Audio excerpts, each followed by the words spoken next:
Ah! Ils m'ont pas attendu. Oh, c'est pas que je sois... C'est pas que je cours pas vite, c'est pas que je sois vieux, c'est que j'ai des petites jambes. Alors, c'est vous, cette année? Ah, très bien. Oh, moi, je viens me désaltérer à titre préventif. Un vaccin contre la page blanche, en quelque sorte. Ouais. Oh, et puis, ça me sort. En tout cas, je peux vous dire que moi, je vous trouve toujours aussi jeune. Oh.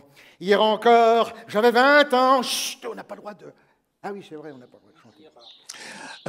Claude, j'ai fait un spectacle sur vous et ça va vous amuser parce que on a pris toutes vos chansons les plus connues et on les a fait interpréter par Mathieu Chédid, par Fabrice Lucchini, par Depardieu, par Johnny Hallyday ou par Eddie Mitchell, voilà.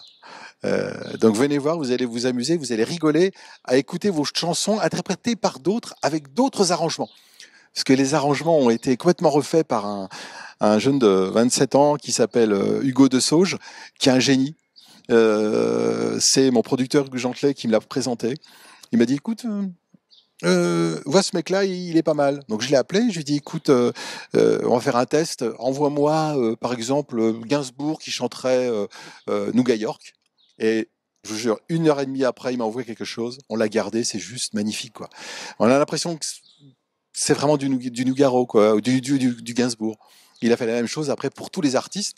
Et qu'on aime ou qu'on n'aime pas Nougaro, on peut aimer ce spectacle. J'ai un truc, un répulsif à langoustine. C'est de la crème. Tu fais ça, tu t'en tartines partout. Comment ça s'appelle? Ah, la mayonnaise. Regarde. Là, c'est du mastoc. C'est pas du ronsard. C'est de la merde.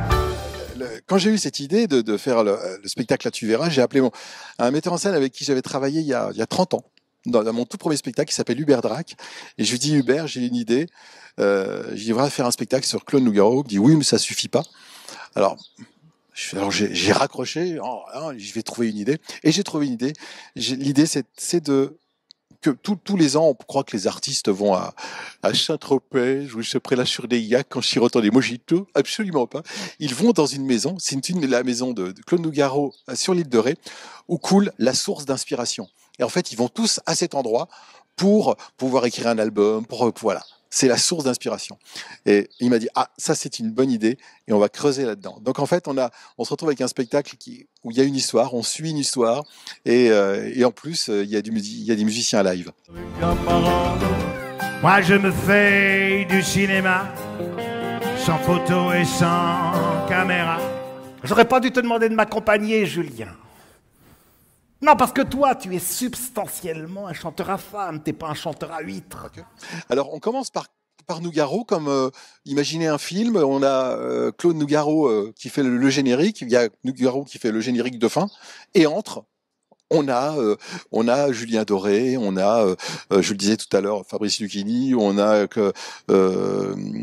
Mathieu Chédid, Mahé, Doré, ils viennent tous chanter des chansons de Claude Nougaro, puisqu'ils arrivent tous dans un bus, ils descendent tous de ce bus, et chacun va prendre sa chambre, et ils s'amusent à chanter les chansons de Claude, puis des fois ils font c'est plus fort qu'eux, ils veulent chanter leurs chansons.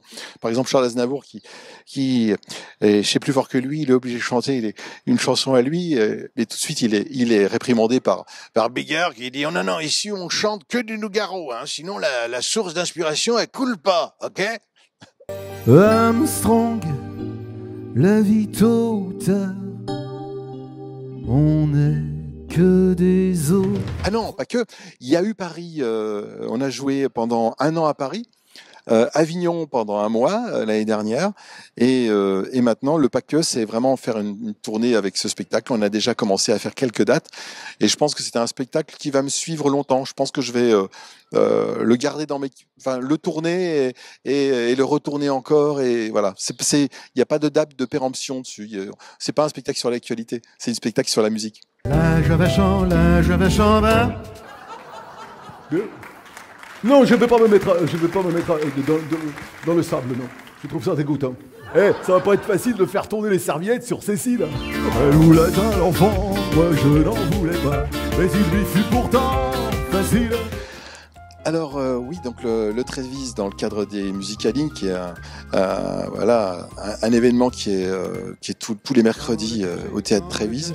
Je suis ravi de venir parce que j'ai un peu une petite histoire avec le Trévise. J'y suis allé aussi pour le Field, et là pour Musicalines, je vais jouer ce spectacle. À quoi il doit s'attendre? Il doit s'attendre à être déconnecté de la réalité et d'être emmené dans un monde poétique, musical et humoristique. Elle écrase sa gauloise et s'en va dans la rue.